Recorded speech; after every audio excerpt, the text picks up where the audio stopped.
Dito nga yung pinaradahan din ito, townhouse, pero yung garahe nila rito na convert na rin. Imbis na maging dito nga ulit, no? Yung pinaradahan nito, puro townhouse po kasi rito eh. Hindi na naman naipasok yung sasakyan sa loob ng garahe. Kaya nga pagka meron tayong garahe, advantage na townhouse may garahe.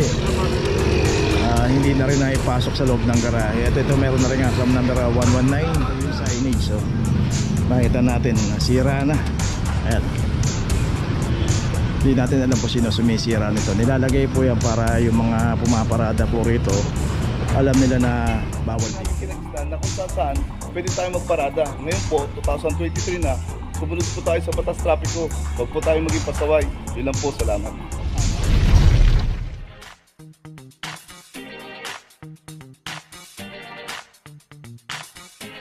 Papajo TV.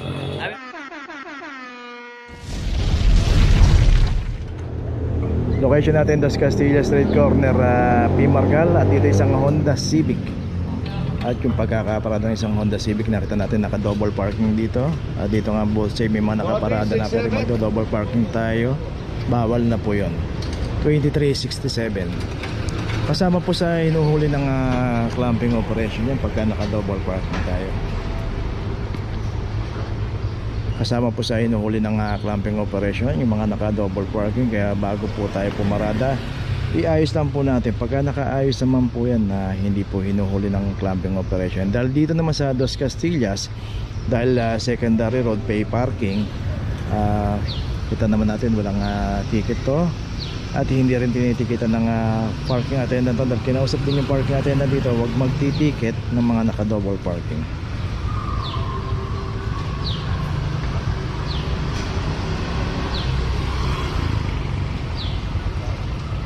Okay, tuloy na po tayo. Location natin Laon-Laang corner, Prudencio. At dito isang Nissan Terra. At ito meron rin claim number 2369. Dito nga yung pinaradahan din ito, townhouse, pero yung garahe nila rito na convert na rin.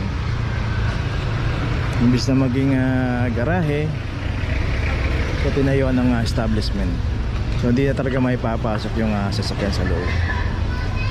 So yan nga po yung nagiging problema na rin ngayon, na pati mga townhouse, ginawa po yan na may mga sariling garahe. Okay, ito pinalitan yung clamp na mas malaki. Check natin yung number 2340 na yung bagong clamp. Kasi malaki yung gulong ito, kaya mas malaki yung clamp na nilagay.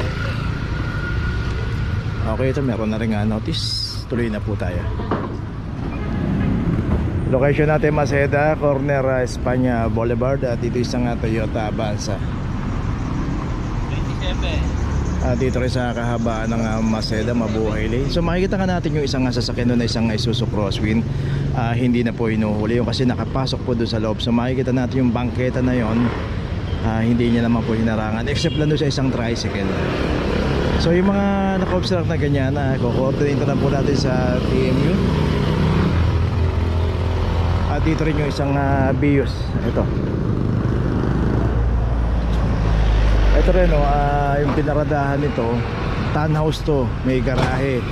So lahat ng mga townhouse dito sa Sampaloc area, lahat po yan may mga garahe. Pero yun nga, nakita natin, napansin natin yung mga garahe dito, kinonvert na rin nila, sinakop na rin as in bahay na. So kaya minsan nakikita natin yung mga sasakyan dito na nakagarahe sa labas, instead na dapat nakapasok sa loob ng garahe. So itong Bios meron ng clamp 001 at meron na rin notice. At saka itong Avanza, ayan, meron na rin notice. Okay, tuloy na po tayo.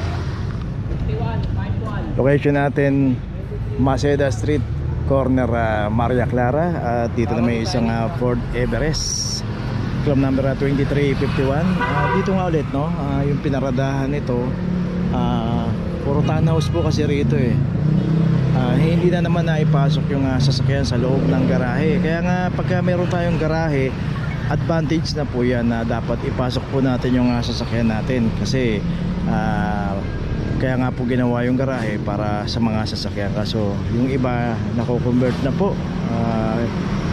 nagiging bahay, sinasakop na rin po ng bahay nila, kaya yung mga sasakyan dito na lang po na igagarahe. At ito meron na rin nga notice, nakita natin meron pa nga signage doon. At ito rin yung isang Suzuki.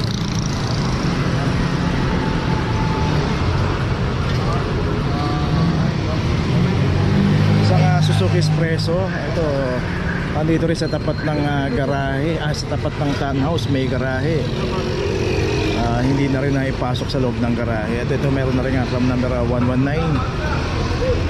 Ito natin, sayang yung mga garahe hindi nagagamit, so imbis na yung sasakyan na ipapasok doon sa loob, advantage na po yan. Kagaya rin ng isang van dito na Nissan, ayun meron ng mga driver, hindi natin alam kung merong inaantay. So punta pa natin, meron pa rito yung isa.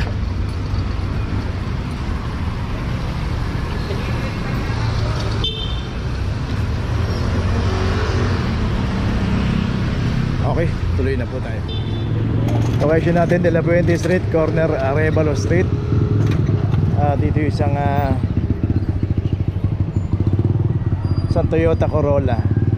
Dito nga makikita natin yung pagkakaparada nitong Mabuhay Lane na street corner pa.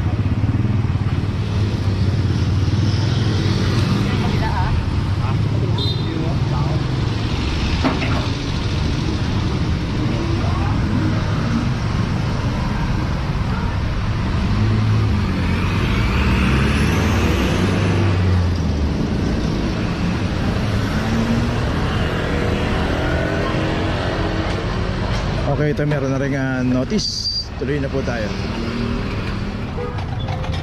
Location natin, Figueras, corner San Anton Street. At dito naman yung isang Toyota Vios. Dito nakaparada sa may tapat ng simbahan, Our Lady of Loreto. Pero bawal pong pumarada rin, hindi po pay parking to.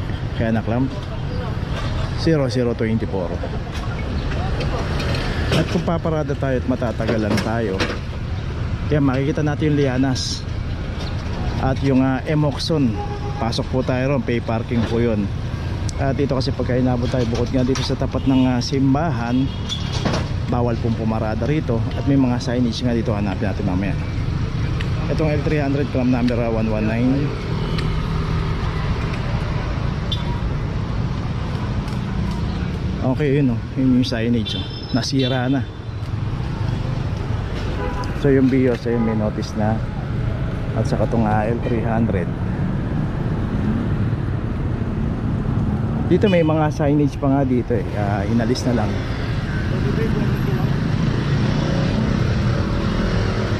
At saka isang Vios ulit ay nakakalam na rin, 2371. At dito nga ito yung signage. So makita natin nasira na. Ayan. Hindi natin alam po sino sumisira nito. Nilalagay po yan para yung mga pumaparada po rito, alam nila na bawal dito. Kasi minsan pagka meron pumaradang isang sasakyan, naggagayahan na po, akala nila pwedeng pumarada, at yung iba iiwan pa ng matagal yung sasakyan nila. Meron pong city ordinance dito sa Manila na clamping. Mas maganda po doon na lang tayo pumarada sa mga kung ako lang po, doon na lang po tayo pumarada sa mga pay parking para mas safe po yung ating mga sasakyan. Okay, itong Vios may notice na rin. Bali tatlong sasakyan po yung naklam dito. Okay, tuloy na po tayo. Location natin, Caico Street, corner Fajardo Street. At dito naman isang Toyota Vios. Dito rin nakaparada sa kahabaan ng Caico Mabuhay Lane. At ito meron rin akong number 2327.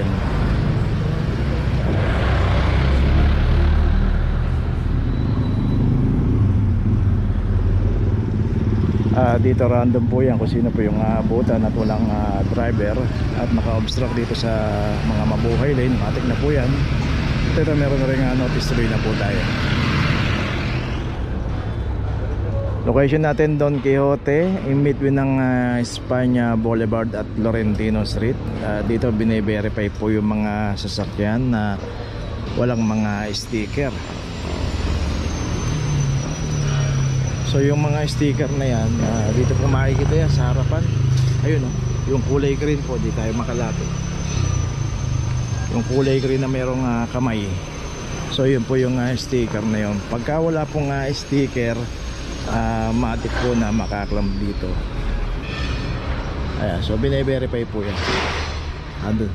Medyo tinted lang, pero kita po yung mga sticker niyan. So paano po makakakuha ng sticker? Pupunta po tayo sa barangay. Hello ma'am, good morning. Makikipag-ugnayan tayo at kakausapin po kayo ng barangay official doon kung paano makakakuha ng sticker. So resolution po yung ginawa nila rito para dito sa sticker na to, at pinaprobahan po yan sa City Hall at binigyan po ng copy furnace ang clamping team. So dito dalawang sasakyan na naklam dito, isang Isuzu Travis at saka isang delivery aluminum van 2342, walang sticker to.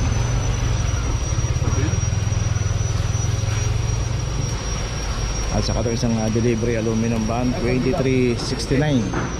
So ito pa, tatlo na. Saka isang Nissan Manet 2353. So usually yan, dito nakalagay yan, dito. So dito. So wala tong sticker. Kagaya nung naklam na dalawang sasakyan dito. So ganun lang naman.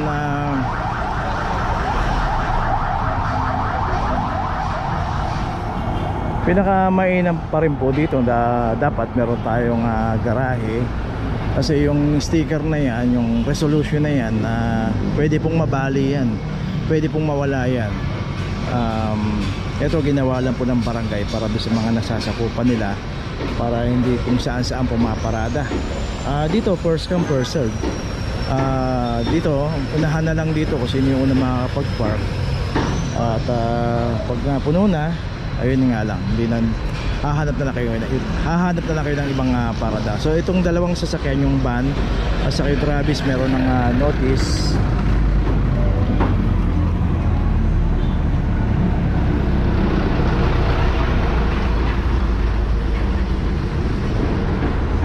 At saka itong Nissan Baneta lang yung ginagawa dito. So yun nga po, pagkapaparada tayo, magtanong muna tayo kung pay parking to, wala bang nanguhuli rito. Kagaya itong Don Quixote, ito natin both side may mga nakaparada, secondary road, at hindi po pay parking. Resolution lang po yung ginawa ng barangay rito. At ganoon din po sa mga ibang barangay, may mga resolution sila na one side parking. Depende po kasi sa barangay kung ano yung mga pinapatupad nila sa kanilang nasasakupan.